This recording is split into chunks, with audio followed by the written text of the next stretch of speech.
biso nyonso tu tozongana mpona kosoutenir déjà magazine na biso Tolobela Congo oyo aye moko le président Tchani Mavinga.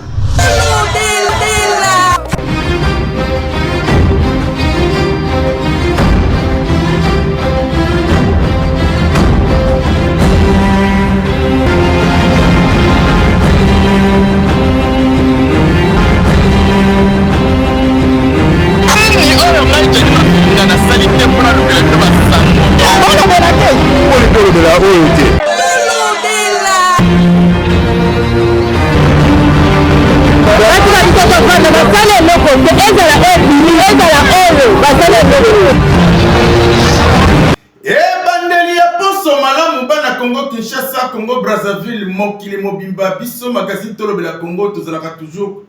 sur le terrain pour le rabino Bassango Nyoso et Bomba Mapete, Misabino Napolé, Tofongola. Et Bisso na Bisso ya Mokola na dossier à moi Namboka, Constant Mutamba, diaspora, na kuna na France, Batomboki na ndenga mokete, basali marche, pe basengi na mokonzi ekolo, aye bana kotala dossier au malamu mingi, kuna le susu, banda changu pe awa na ville province ya Kinshasa batomboki pe na ndenga kosakana te bolanda ba détail na élément magazine Tolobela Congo na biso.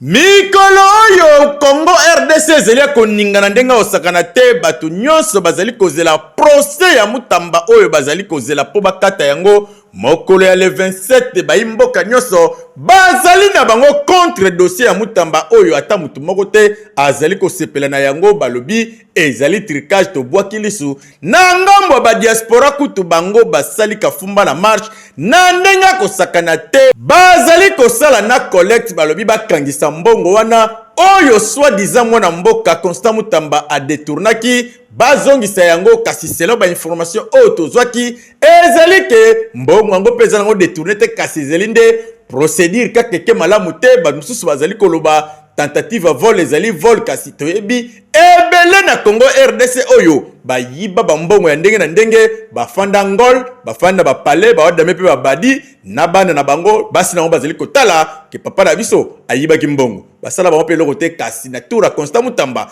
eyindi na ndenge osakana te population pe balobi bazali contre yango soki tobwaki lisu na ngambo ya changu bayimboka kote kuna pe bazali kosala marche tongo midi poko ba mususu kutu batiki bandaku na bango bazali kokende kolala na résidence ya yemoko Constant Mutamba bazali kosenga na mokonzi na biso ya mboka son excellence Félix Antoine Tshisekedi Tshilombo afongola lisu na dossier ya Constant Mutamba oyo bazali kokosele makambu baimboka balobi baza contre makasi pona yango mokonzi na biso ya mboka esengeli atala yango pe ayoka kolele ya population a libéré Constant Mutamba batika ya sala mosala na kimia.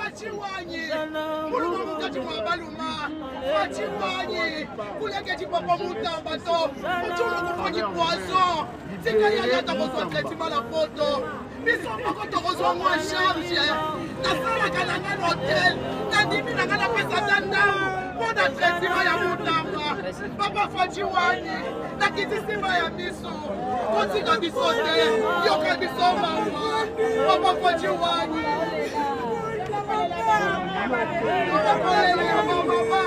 Mama toleli, mama toleli.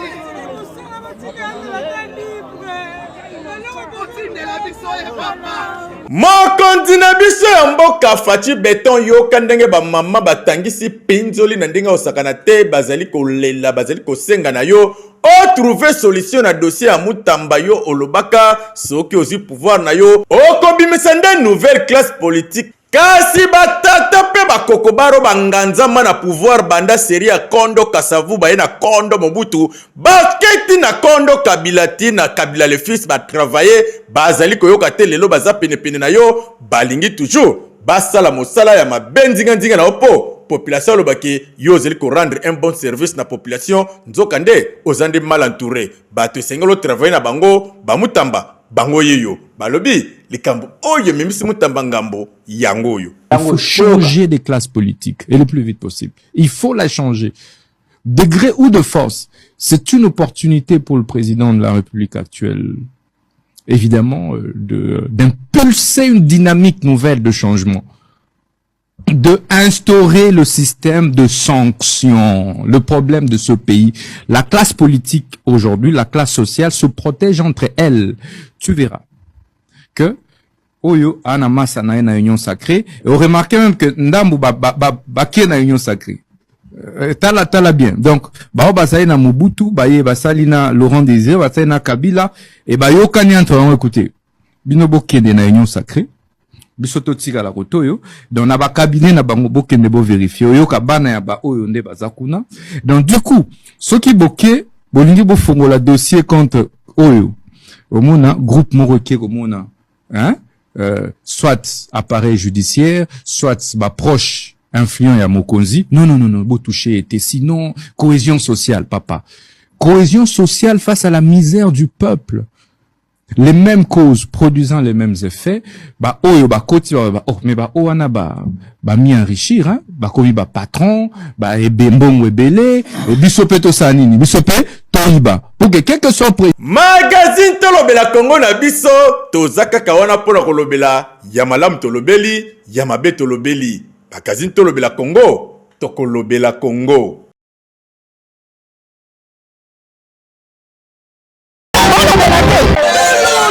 Tokende kuna na este ya RDC sika wapi ville ya Uvira ezalaki encerclé na badongolo miso to benga ka ba rebelle kasi na bokase ba wazalendo pe ba FARDC na biso bayebaki na kobenga na bango mosika ya ville ya Uvira bona da ba detail na elima ya Beki Matondo. Boyeba ete ville ya Uvira oyo ezwami kuna na Sud Kivu, précisément na est ya République démocratique du Congo. Yango ezali lisusu menacé epai ya ba rebelle FCP 123 bango basilaki ko encercler ville ya Uvira kasi ya koyeba ezali ke ba combattant ya FARDC pe ba wazalendo bango basilaki ko pakatisa bango mbangu na ndenge ya kosakana te kaka na susi ya koluka kotia kimia wapi kuna na est ya République démocratique du Congo mingi na ville ya Uvira bisika oyo ba mapinga na biso ba wazalendo basoda ya makasi oyo balali pongi te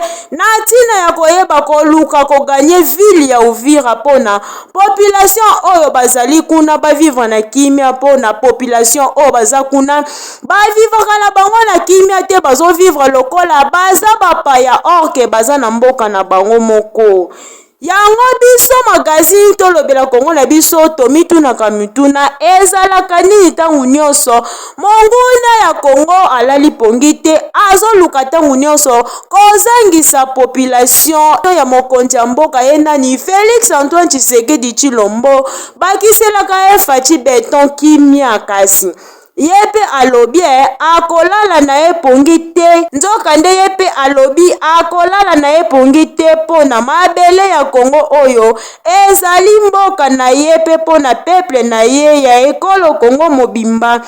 pe topesi lisusu longonya epai ya ba FARDC pe ba wazalendo pona musala kitoko oyo bozali kosala elakisi ke elonga eza kaka na ngambu ya Congo. Biso magazine tolobela Congo tokolobela Congo.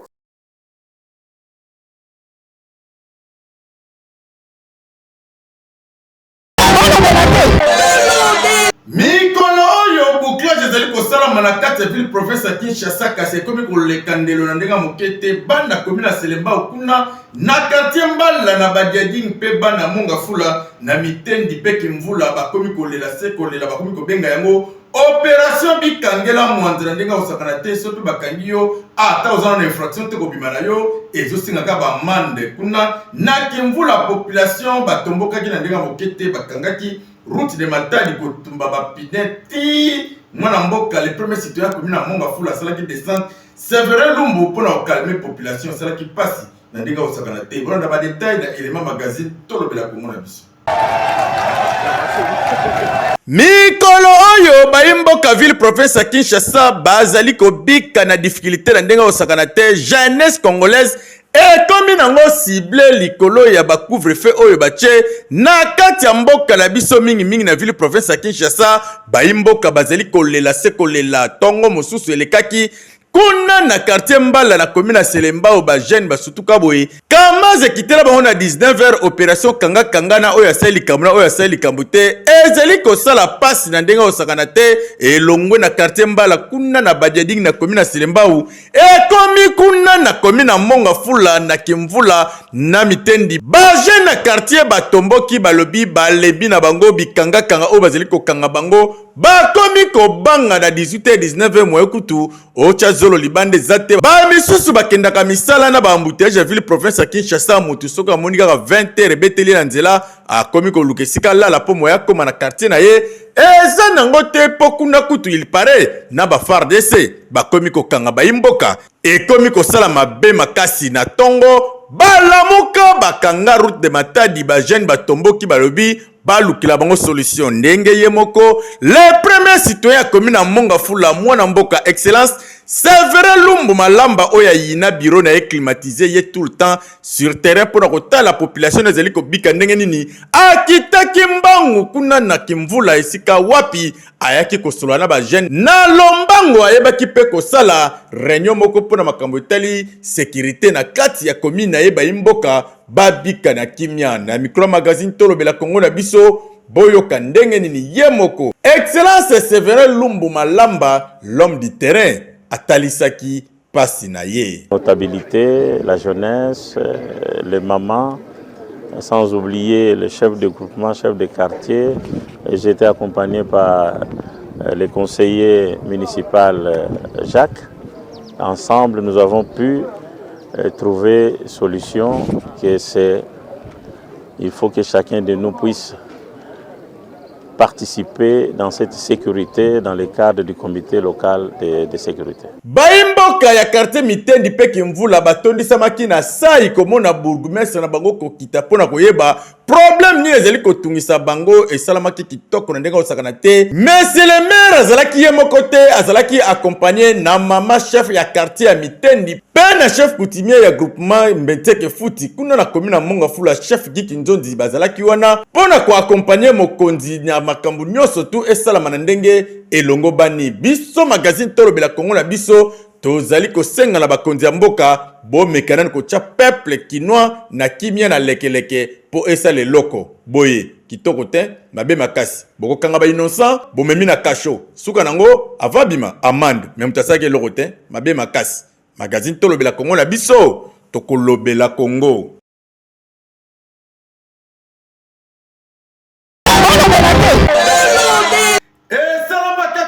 Nakata mboka na biso na régime ya Kondo Mobutu premier ministre na biso Papa Lunda Bululu amonaka comportement ya tata Mobutu banda ko sepelisa ete a déposaka na pouvoir lelo et ya ko sala quelques années plus tard mwana mboka conseil principal junior Kodia Kazadi oyo azali na kati ya pira eko senga na baimboka ke ye alingisi ko continuer mosala ya la police te ayeko sala démission na poste ya SD po azali komona insécurité ezali kokoba mingi ezali causer kaka na batu oto bengaka ba agent de l'ordre sali pasi na ndenge osakana te voilà na propos recueillis ezali signé magazine Tolo de la Congo na biso.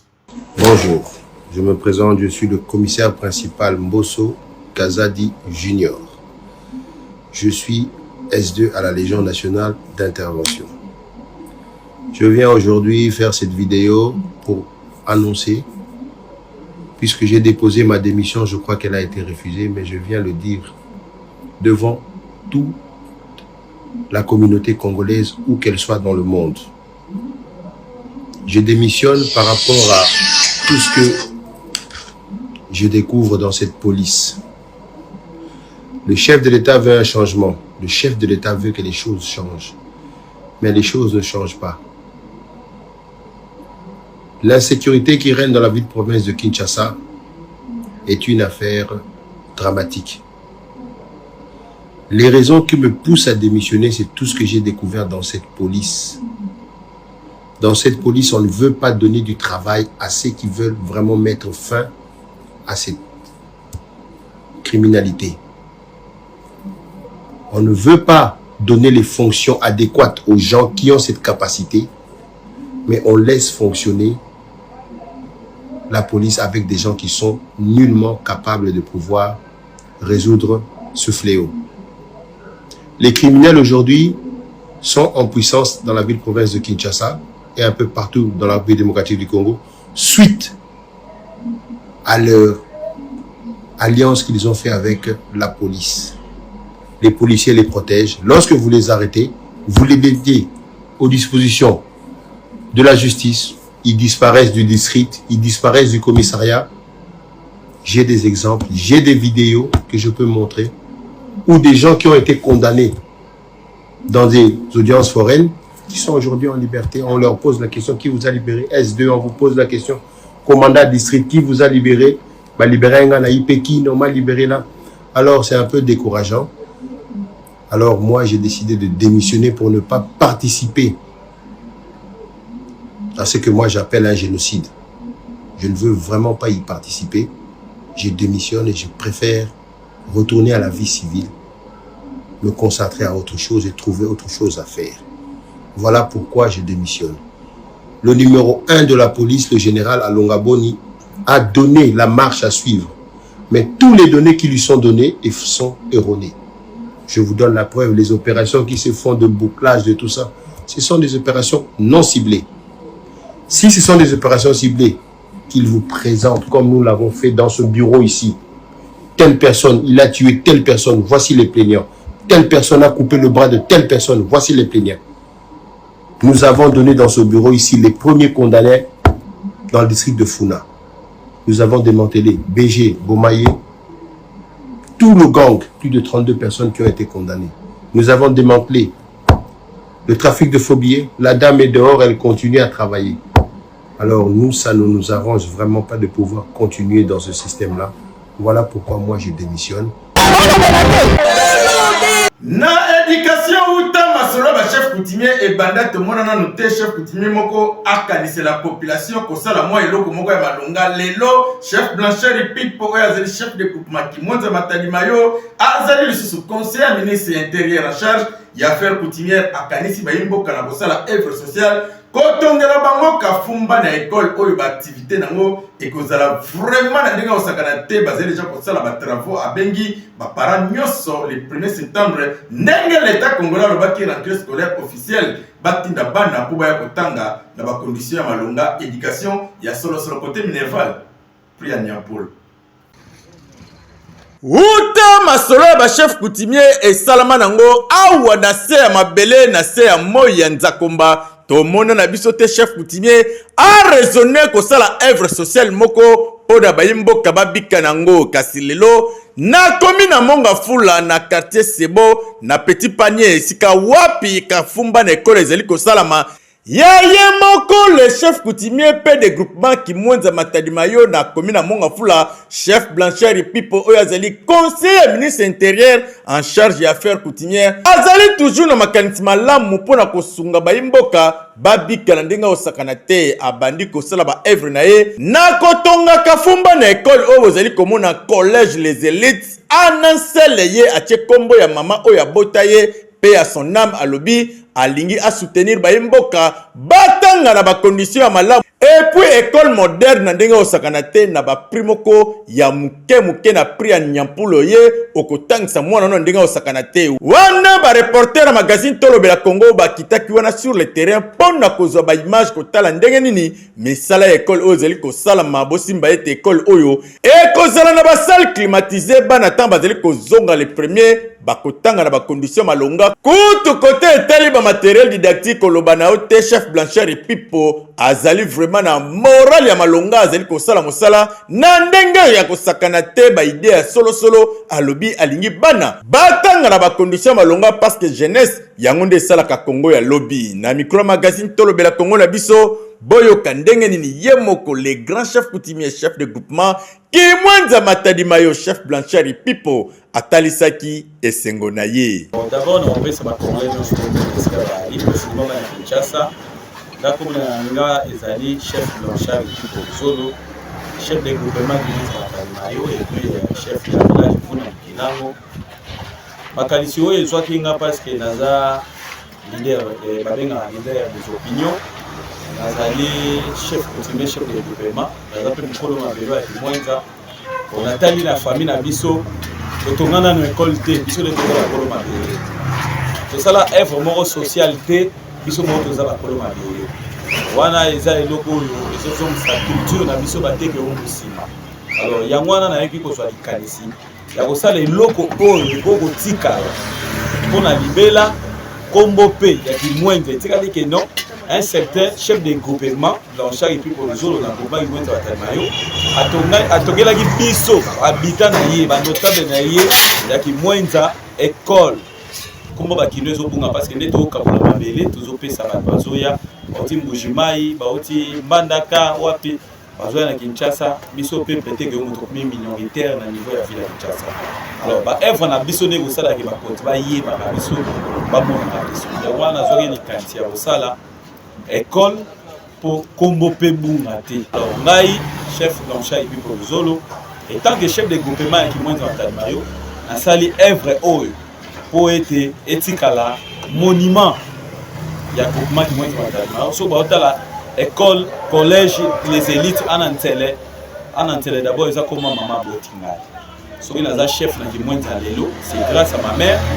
nde naza lelo baobenganga chef de groupement kimwenza batalimayo yango wana tosali œuvre oyo ya bana ya kini motuka bana ya kimwenza bamona etikala mpe histoire ke eloko moko esalamaki mpona éducation ya bana na biso ya longonya na chef Blanchard Pipo osali likambo oyo salama te banda histoire ya ba chef coutumier e banda tomona na biso te chef coutumier akanisa kosala œuvre sociale aboye bazali koteka mabele atako tu terrain pamba ba réservera te po jeune a se retrouver abeta ta mwa ndembo mwa motoke bima ezalaka nango te kute sika baonze kobosa na ndenge osakana te nyonso wana biteka bilia ya mbongo bazali kokanisa ta œuvre sociale ata moko te kasi yo okanisi eloko ya malonga tika ete nzakomba apambola yo okende liboso nyonso tu ezala malamu bosimba ete chef Blanchard Pipo alobi oyo ezali ya liboso kasi ba surprise eza ebele azobeta susu mobange na eloko mosusu toujours pour intérêt ya population alingi a marqué époque na ye asa la différence na ba chef coutumier kala na ya lelo na oba ya lobby différence salama kaka ndenge tolobaka bete bawe différence yena tokolobela Congo tokomi na suka édition na biso pona mokolo lelo kasi biso totonda na biso lukinzu tokabonaka na bino bongo te sans pourtant tolo merci na patience bozala na motango nyonso scotché liboso bitando bike na bino mpona kolandaka biso na bokebi na ndenge ya kosakana te édition na biso ya mokolo tozali kodedi yango na ye moko mama prophétesse ya solosolo mama Alpha Elonga Monchoa oyo azali ya église la flamme mosala kitoko azali kosoutenir chef de l'état mingi na mabondeli alingi Congo RDC ebika na kimia soki mosala oyo lelo ekote bino wanda kitoko mpesa merci na Jiska Kabongo oyo azali na sima kamera asakanaki mpe na montage na ndenge akosakana te édition mokolo ekumbamaki na beki matondo mpe nyonso ezalaki sous supervision ya la voix qui cloche Rachel Bilinga mama na dada en tout cas pekisaka dada po dada azoyoka te bilobaloba